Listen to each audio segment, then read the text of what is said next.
All right, so in our last explainer, we left France with this brand new, kind of shaky setup, a constitutional monarchy. The king was still around, but now he had to share power. It seemed like a decent compromise, right? Well, that fragile peace was about to get completely shattered. Let's dive into how France went from sharing power with the king to getting rid of him altogether. So, on the surface, King Louis XVI was playing the part. He signed the Constitution, looked like he was on board. But behind closed doors, he was playing an incredibly dangerous game. He was secretly writing letters to the King of Prussia, plotting to get foreign armies to invade his own country, crush the revolution, and put him back on top as an absolute monarch. This act of treason, it was the fuse, and it had just been lit.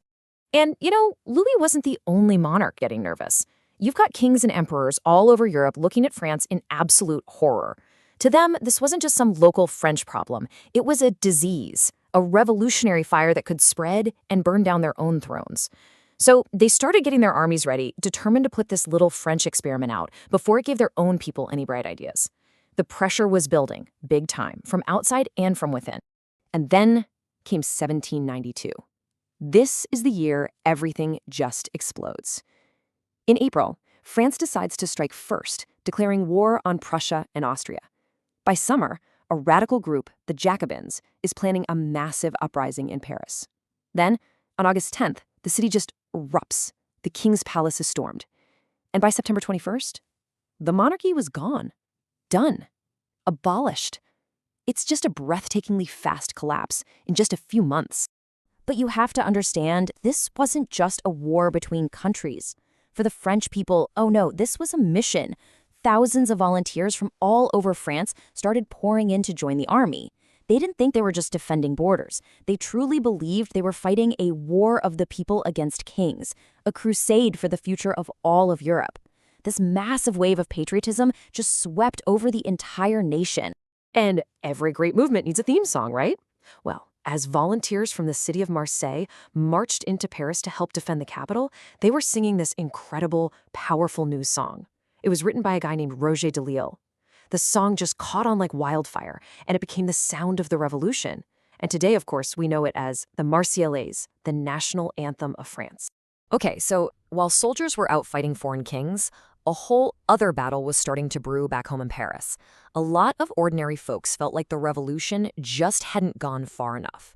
That constitution from 1791, it really only gave political power to the rich guys, while poor people were struggling with food prices.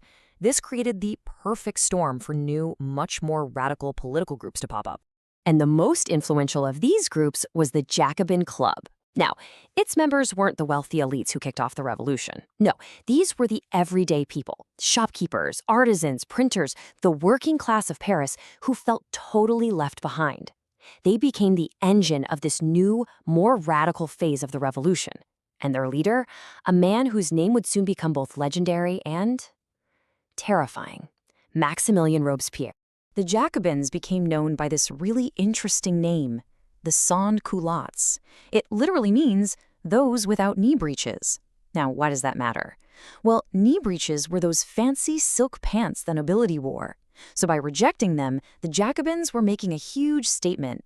They were basically declaring the end of aristocratic power with the clothes on their backs. So instead of those fancy pants, look at the man here. He's wearing long, striped trousers, kind of like what dock workers would wear. This was literally fashion as a form of political protest. And see that red cap he's wearing? That's another key symbol, the red cap of liberty. What's interesting is, while women were a huge part of the revolution, they were actually forbidden from wearing this particular symbol. So by the summer of 1792, Paris was an absolute powder keg. The city was already politically fired up, but now it was also hungry. Food supplies were low, prices were skyrocketing, and that frustration was quickly turning into pure rage. The Jacobins saw this as their moment and started planning a massive citywide insurrection. And on August 10th, that powder keg exploded. A huge, enraged crowd of Parisians stormed the palace of the Tuileries. It was brutal. They slaughtered the king's guards, and they seized the entire royal family, holding them hostage. The government had no choice but to throw them in prison. In just one bloody, violent day, 1,000 years of French monarchy came to a screeching, brutal halt. The king's downfall set off a political earthquake. New elections were called, but this time they just threw out the old rulebook. For the first time in French history, and honestly almost anywhere in the world at that time, the right to vote was given to all men over 21. It didn't matter how much money you had, power was now truly in the hands of the people. So on September 21st, 1792, this newly elected assembly, which they called the Convention, met for the first time. And their very first order of business was massive. They voted to formally abolish the monarchy and declared France a republic, a government where the people, not some hereditary king, held the ultimate power. Of course, that left one giant question. What do you do with a king when you don't have a kingdom anymore? Well, he was now just called Citizen Louis Capet, and he was put on trial for high treason. And the evidence of his secret plots with foreign powers, it was overwhelming. He was found guilty.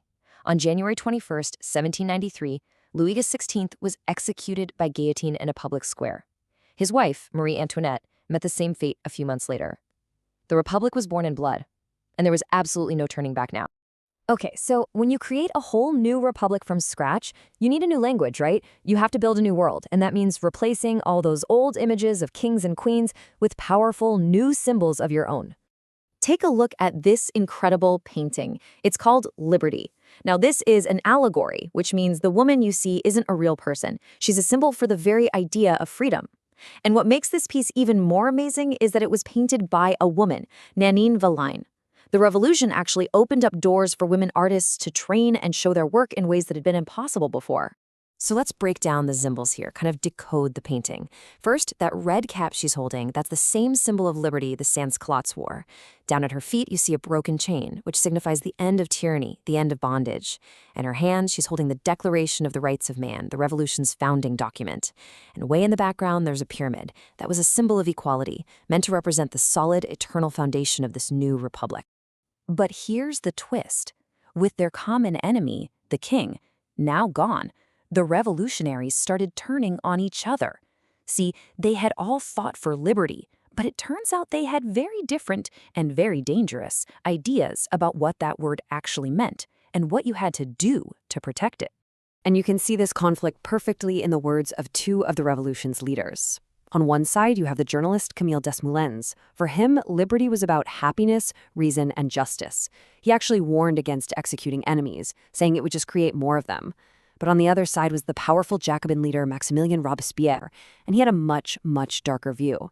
He argued that to save the Republic, you had to use terror against its enemies. For Robespierre, terror wasn't evil. Terror was justice, swift, severe, and inflexible. Which brings us to our final question for today. The king is dead, the Republic is born.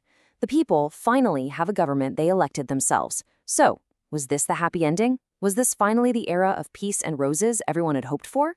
Well, as we're about to see next time, the fight for the very soul of the revolution was really only just beginning. Thanks so much for joining me. Before you go, feel free to pause here and take a look at some of the key terms we covered in today's deep dive.